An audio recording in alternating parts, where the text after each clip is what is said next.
Assalamualaikum warahmatullahi wabarakatuh. Yang kami hormati Ibu Nuraini SOS MAB selaku dosen pengampu dari mata kuliah Keuangan Bisnis Lanjutan. Di sini kami akan mempresentasikan hasil kerja kami dengan judul materi saham biasa dan saham treasury. Sebelum kami masuk ke pembahasan lebih lanjut, izinkanlah kami memperkenalkan diri terlebih dahulu.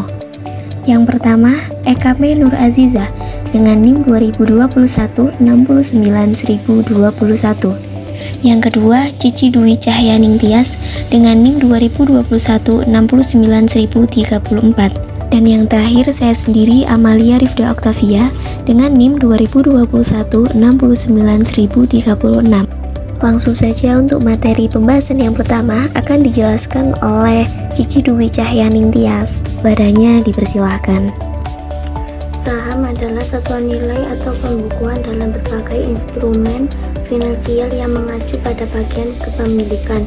Sebuah perusahaan saham adalah semacam alat bukti kepemilikan atas sebuah perusahaan atau badan usaha. Untuk menghitung biaya emisi dalam biaya saham biasa baru, Anda dapat menggunakan rumus Cost of the New Common Stock atau CNCS yang dimodifikasi, yaitu KC D1 P01 kurangi F plus G, di mana KC adalah biaya saham biasa baru, D1 dividen yang diharapkan pada akhir tahun pertama, P harga jual saham biasa baru, G pertumbuhan dividen saham per tahun atau growth, F flotation cost. Saham biasa adalah surat berharga yang berfungsi sebagai bukti pemilikan suatu perusahaan. Pemilik saham ini berhak menerima sebagian pendapatan dividen dari perusahaan serta bersedia menanggung risiko kerugian yang diderita perusahaan. Seperti pada slide sebelumnya, rumus menghitung saham biasa baru. Maka dari itu langsung kita masukkan semua yang diketahui di rumus tersebut. Yang pertama yaitu D1 atau dividen yang diharapkan di akhir tahun pertama, yaitu sebesar 240 pada soal, kemudian ditambah G atau pertumbuhan dividen saham per tahun, yaitu sebesar 6,5%. Jadi setelah dihitung, biaya saham baru tersebut adalah 15,3%. Penjelasan selanjutnya yakni mengenai karakteristik dari saham biasa. Ada beberapa karakteristik dari saham biasa. Yang pertama yaitu pembagian dividen hasil yang diberikan untuk pemegang saham biasa ditentukan berdasarkan kebijakan di suatu perusahaan. Yang kedua yaitu hak pilih. Investor mempunyai hak suara ketika perusahaan akan mengambil keputusannya. Yang ketiga yaitu ketersediaan pada umumnya. Saham biasa kemungkinan selalu tersedia dan dapat dibeli kapan saja. Selanjutnya yakni hak-hak saham biasa. Ada 3 hak-hak dari saham biasa. Yang pertama yaitu hak kontrol. Hak kontrol, pemegang saham mempunyai hak kontrolnya dalam memimpin perusahaan. Yang kedua ada hak menerima pembagian keuntungan. Sebagai pemilik perusahaan, pemegang saham biasa berhak untuk mendapat bagian dari keuntungan suatu perusahaan tersebut.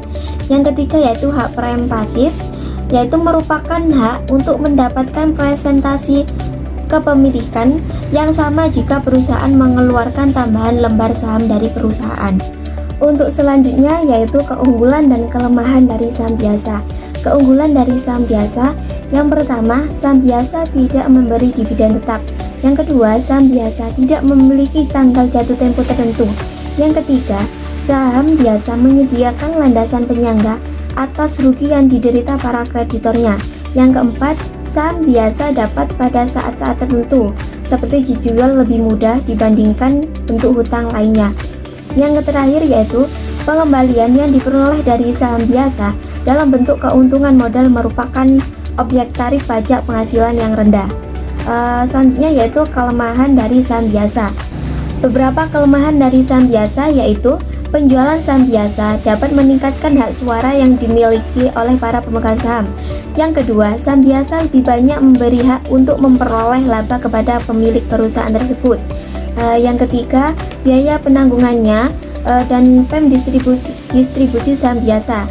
Yang keempat, jika perusahaan memiliki saham yang lebih banyak atau hutang yang lebih sedikit, maka diukur dari kebutuhannya dalam struktur modal optimal. Yang terakhir yaitu dividen saham biasa tidak bisa digolongkan sebagai beban untuk kepentingan perpajakan. Baik, selanjutnya yaitu saham treasury adalah saham yang cenderung stabil dalam masa resesi atau perekonomian yang tidak menentu, berkaitan dengan dividen, pendapatan, dan juga kinerja pasar.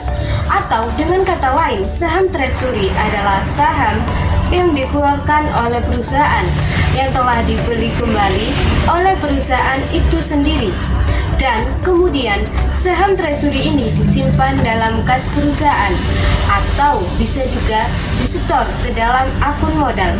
Saham ini tidak lagi beredar di pasar terbuka dan oleh karena itu tidak memiliki dampak langsung pada harga saham perusahaan tersebut.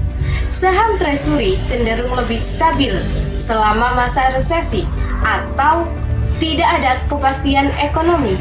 Karena apa? Perusahaan ini memiliki kendali langsung atas jumlahnya dan dapat menggunakan saham tersebut, baik itu untuk mengatur struktur modalnya ataupun untuk tujuan lainnya, seperti memberikan insentif kepada karyawan melalui program kompensasi berbasis saham.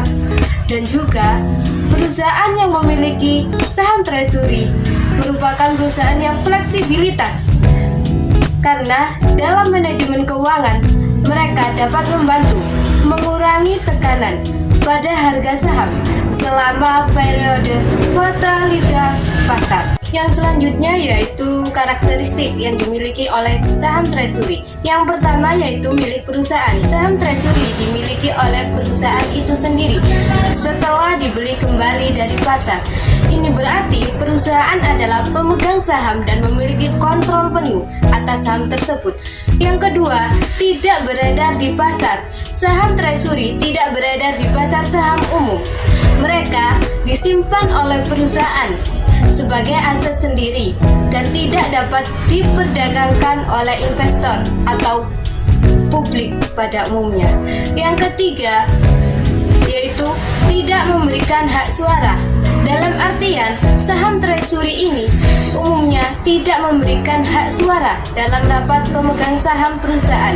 Hal ini dikarenakan perusahaan sendiri yang memiliki dan mengendalikan saham treasury ini, sehingga tidak ada kebutuhan untuk memberikan hak suara kepada dirinya sendiri.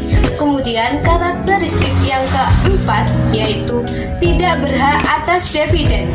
Dalam artian, saham treasury tidak memiliki klaim atas dividen atau pendapatan lainnya yang dibagikan oleh perusahaan kepada pemegang saham biasa. Hal ini karena perusahaan tidak membayarkan dividen kepada dirinya sendiri. Kemudian karakteristik yang kelima yaitu fungsi sebagai aset perusahaan. Diartikan saham treasury dianggap sebagai aset perusahaan dan dicatat dalam neraca perusahaan. Saham treasury ini dapat digunakan untuk berbagai tujuan, seperti halnya dari program insentif karyawan, kemudian akuisisi perusahaan lain, atau bisa juga sebagai cadangan modal. Kemudian karakteristik saham treasury yang keenam yaitu fleksibilitas penggunaan. Dalam artian, saham treasury memberikan fleksibilitas tambahan bagi perusahaan, baik itu dalam mengelola modal dan juga keuangannya. Perusahaan dapat menggunakan saham ini untuk berbagai tujuan, termasuk sebagai bagian dari program insentif karyawan, pembayaran utang, ataupun pengendalian penawaran saham yang beredar. Kemudian karakteristik yang terakhir yaitu ketujuh, regulasi dan juga pengungkapan. Dalam kegiatan pembelian kembali saham ini yang dilakukan oleh perusahaan dapat diatur oleh berbagai aturan dan juga peraturan, terutama Di pasar keuangan yang teratur, perusahaan harus mematuhi ketentuan yang ditetapkan oleh otoritas pengatur dan harus mengungkapkan aktivitas pembelian kembali saham.